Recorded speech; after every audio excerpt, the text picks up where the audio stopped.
আমি 5 বছরের মধ্যে মা হতে চাই, জাদ খানকে বললেন তিশা। নিউ ইয়র্ক থেকে প্রকাশিত বাংলা ভাষীদের প্রিয় গণমাধ্যম ঠিকানা এবার নতুন টক শো শুরু করেছে। এর নাম ফ্রাইডে নাইট উইথ জাদ খান।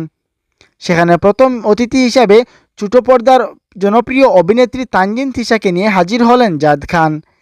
আর সেখানেই যেতেই তিশা জানালেন আগামী 5 বছরের মধ্যেই মা হতে চান তিনি। টকশোতে জাদ খান তাকে প্রশ্ন করেন, 5 বছর পর নিজেকে কোথায় দেখতে চাও? তিশা অকপটে জবাব দিয়ে বললেন, I will B a mother. এর মধ্যে আমি বিয়ে করব এবং মা হব।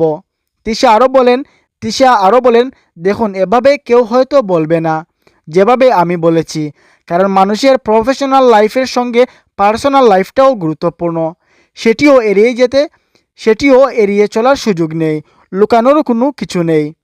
অনুষ্ঠানে তিশা খোলামেলা আলোচনা করেছেন নিজের জীবন এবং ব্যক্তিগত জীবন নিয়েও, এবং অভিনয় জীবন নিয়েও বলেছেন। শুধু তাই নয়, কথার ফাঁকে তিনিও পাল্টা বিয়ের প্রশ্নে ছুড়ে দেন জাদ খানকে, যার উত্তরও মজার ছলে দেন এই অভিনেতা। উল্লেখ্য, ঠিকানা টিভির ইউটিউব চ্যানেলে প্রচারিত হয় এই অনুষ্ঠান। গত শুক্রবার 4 জুলাই রাত 8টায় প্রচার হয় প্রথম পর্ব,